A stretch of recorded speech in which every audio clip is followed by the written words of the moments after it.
ఇప్పుడైతే కనుక ఇప్పటివరకు కూడా హిందూ ధర్మం కోసం మంచిగా మాట్లాడుకున్నాం. ఇప్పుడు మీరు మాట్లాడిన కొన్ని మాటలు చాలామంది హిందువులనే కాకుండా అలాగే అనేక మంది ప్రజలనైతే ఇబ్బందికరంగా ఫీల్ అవుతున్నామని చెప్పేసి అంటున్నారు.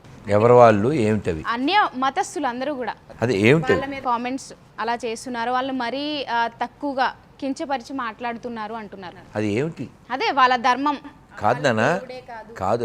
నువ్వు ఏదైనా ఒక పర్టిక్యులర్ చెప్పు నాన్న. ఇప్పుడు క్రిస్టియానిటీ కోసం మాట్లాడతారు. అక్కడ వాళ్ళ ధర్మమే కాదు, వాళ్ళ దేవుడే కాదు వాళ్ళు అంటున్నారు. మీరే అంటున్నారు. చచ్చా, నేను ఒక్కనే అంటలేదు. తెలుగు వచ్చమ్మా నీకు?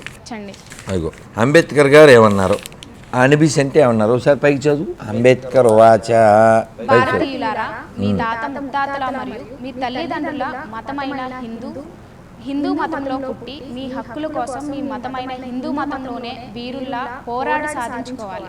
అంతేకాని పిరికివారిలాగా విదేశీ మతాల్లోకి పారిపోకూడదు. ఓకేనా? కాబట్టి మూలం మర్చిపోకండి. ఇక్కడ చూడు, మంచి పాయింట్.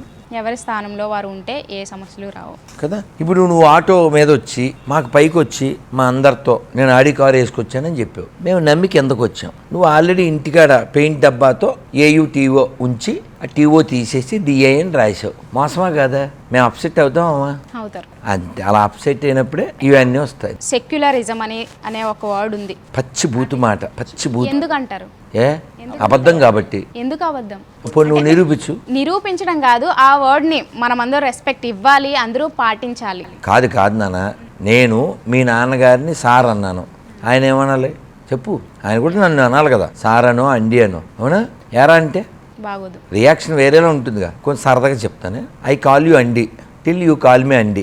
ఇఫ్ యూ సేరా ఐ విల్ సే పోరా నాట్ రారా.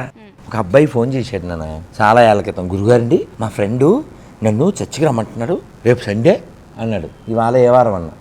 ఇవాళ గురువారం గురువుగారు అన్నాడు. రేపు లేదు, ఎల్లుండి శనివారం కదరా, శనివారం వాడిని గుడికి పిలువు అన్న. వాడు రాడు కదండి, మనం వెళ్ళం కదండి. మీ ఊరికి మా ఊరు ఎంతో, మా ఊరికి మీ ఊరు అంతే కదా. ఇప్పుడు ఒక పెద్ద ఆయన చెప్పారు, I respect your Quran and Bible how much you respect my Ramayana and Bhagavad Gita. I respect your Allah and Jesus how much you respect hour Ram and Krishna. ఇప్పుడు ఉదాహరణకి నువ్వు ఒక ఆడపిల్లవి బండి మీద వెళ్తుంటే ఓ చర్చి కనపడింది, ఎలా రియాక్ట్ అవుతావు చెప్పు? ఎలా అంటారా? ఏదో అంటారు కదా, ఏదో నేను చెప్పు, చూపించి ఆడపిల్లగా నువ్వే చూపించా, మాకు రాదు. లేదు, నేను ఎప్పుడు చేయలేదు ఎక్కడ. హిందూ మంచి పిల్ల చూసా, బ్లడ్ ఉంది, హెడ్ ఉంది, మట్టి లేదు, గుడ్. సో మామూలుగా మన ఆడపిల్లలు మామూలుగా ఏం చేస్తారంటే, అంటే వాళ్ళు చెడ్డపిల్లలు కాదు, ఎక్కువ అర్థ మనసు ఉండడం వల్ల అవి ఎక్కడ ఏమిటిలే ఇలా ఇలా ఇలా అనేస్తారు. నేను చాలా స్టేజ్ మీద పిల్లల్ని పిలిచి ఒకసారి చూపించారా తెల్లి అంటే, అలా చేయడం చెడ్డ అన్నాం.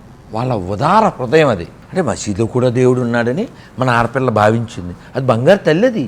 చర్చిలో కనపడితే ఇలా ఇలా అని. ఇప్పుడు మొన్న కిస్మిస్ అయింది, వాళ్ళు కేకులు ఇస్తే కేకలేసి తినేసి మెరీ కిస్మిస్ అని స్టేటస్లు పెట్టి అలా మన మన మన ఉదార హృదయం. కానీ ఇది వన్ సైడ్ ఉండకూడదు అంటున్నాను.